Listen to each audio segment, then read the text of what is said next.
nan dan mu karbi kiran da kuka yi muna saboda mu zo a buɗa masabaka yau. Na yi mantuwa mukan yi magana da Hausa da kuma zabarmanci da buzanci saboda duka kandidan mu suna abin ga.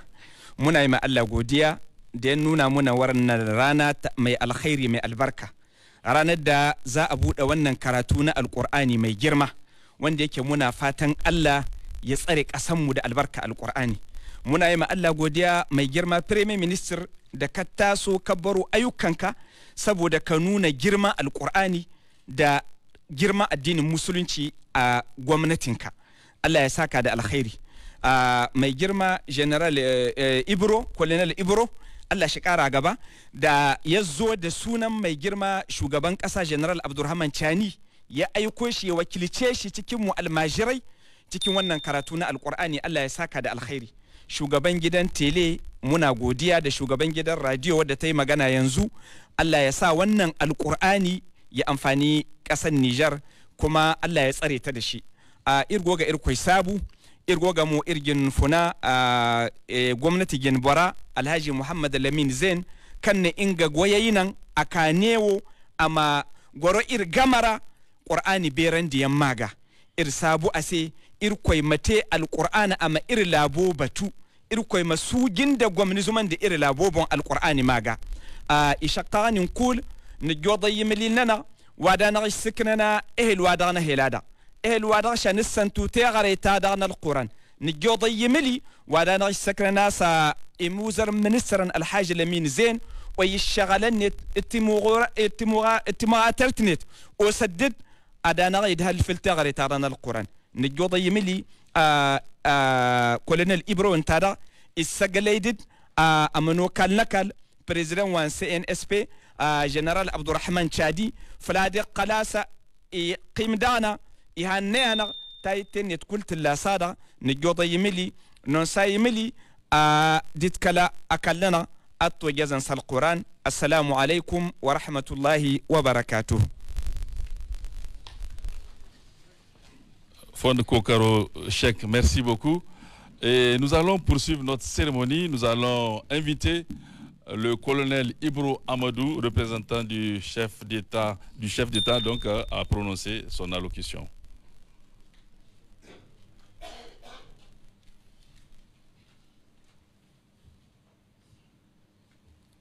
Assalamu alaikum.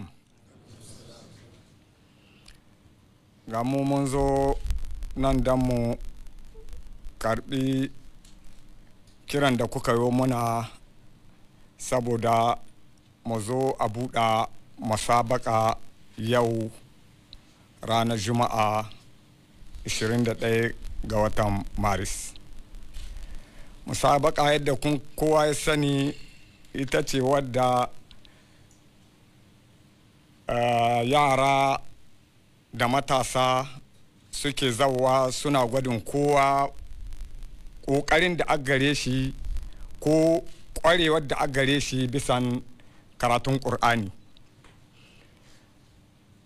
Don saboda harka ta zamta karatun ƙur'ani kuma ta zamta musulunci ta zamta addini da haka nan President Abdurrahman Chani ya ce mu zo mu kawo muku gaisuwar shi bisan wannan taron da kun ka shirya da za a yi inda za a ganin cikin ƙwararri wanda ya ƙwarewa ko waɗanda suka ƙwarewa.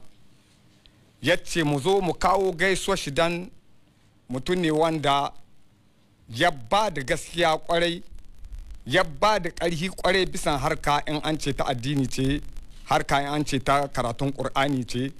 Dan a kodayaushe yana cewa wannan halin da mun ka shiga cikin shi in ba dan ƙur'ani, in ba dan addu'o'i da ake ba da ba mu kai inda muke bai a yau. Shi ne yake cewa ku ƙara, kuna yi dama amma ku ƙara ƙoƙarin da kuka yi bisan karatun ƙur'ani ko ta yaushe kuma ko a ina.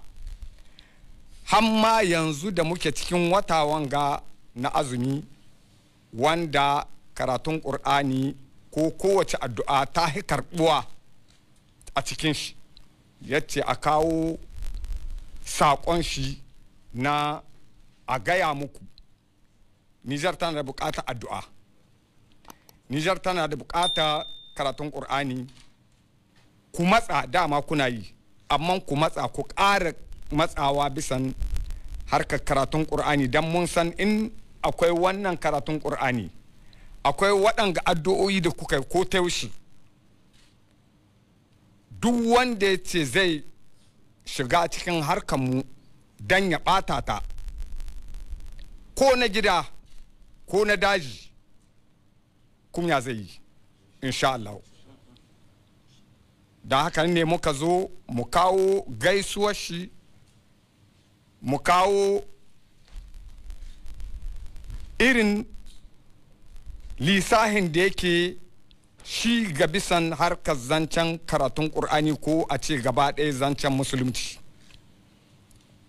Yadda na ce mutum ne wanda ya ɗauki musulunci da mahimmanci, kuma ya ɗauki karatun ƙur'ani da addu'o'in da kuka da mahimmanci, don ya tabbatar da yadda mu ma mun tabbatar da tare da shi duk halin da muke ciki, duk ƙoƙarin da muka samu, duk galabar da muka samu saboda karatun ƙur'ani, saboda addu'o'i da kuke nan gayi, sai a ƙara yin su, a ci gaba ga yin su, a jimre insha Allahu bisan wannan karatun da addu'o'i.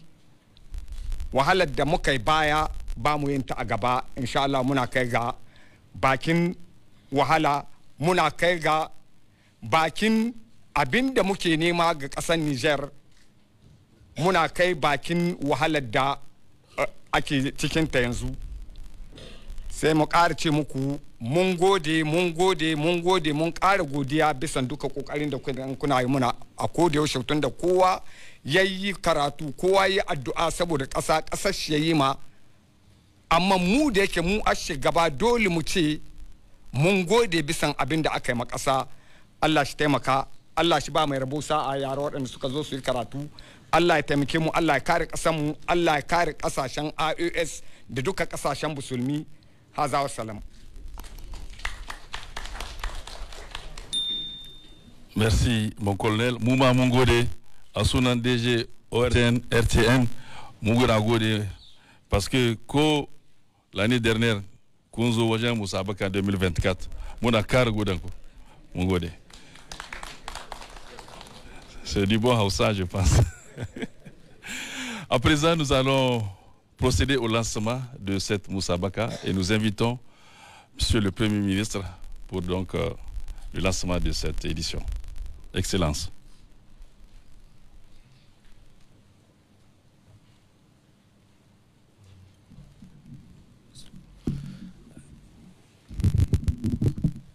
أعوذ بالله السميع العليم من الشيطان الرجيم بسم الله الرحمن الرحيم الحمد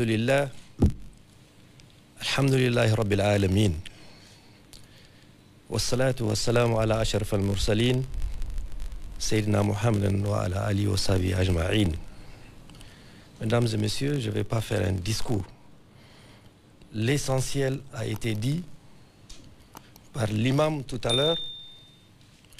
Le colonel Ibro a repris les propos, les consignes du chef de l'État qui nous charge de transmettre ses salutations, ses vœux de poursuite d'un très bon Ramadan dans cette dernière décade qui correspond précisément à cette journée de vendredi, jour saint de l'islam, où des jeunes vont concourir.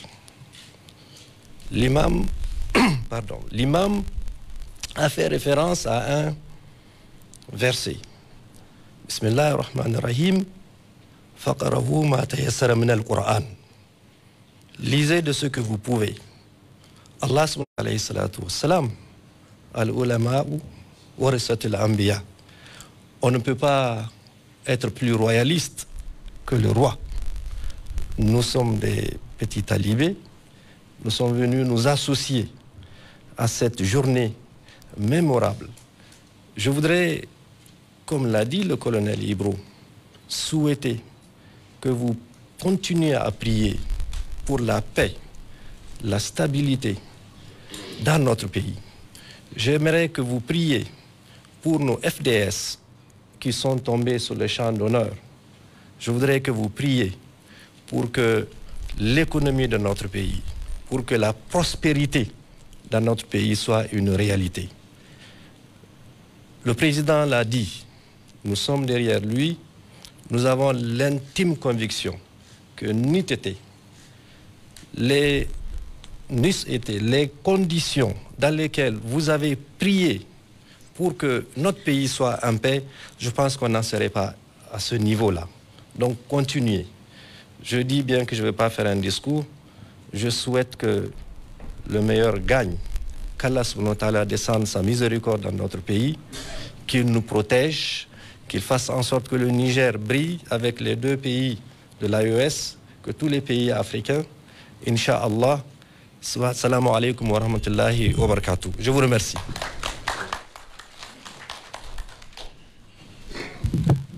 Voilà, mesdames, messieurs, nous sommes à la fin donc de cette cérémonie de lancement de la Moussabaka 2025. Avec votre permission, monsieur le directeur général, nous allons mettre fin donc à la cérémonie. Nous allons vous demander de faire un passage pour que nos invités puissent se retirer. Et juste après, les compétitions vont démarrer.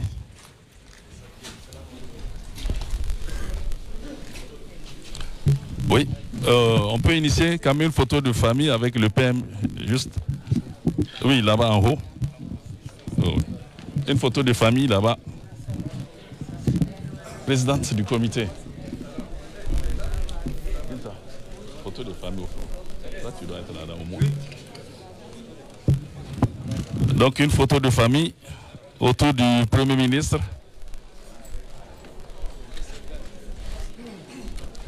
Binta Foro Foro.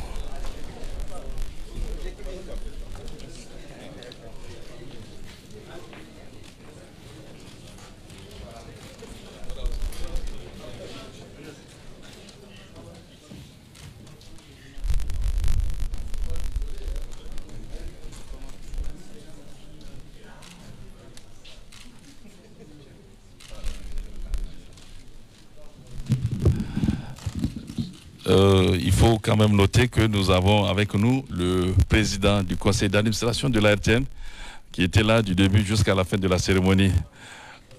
Monsieur le président, excusez-nous pour l'omission. Au revoir.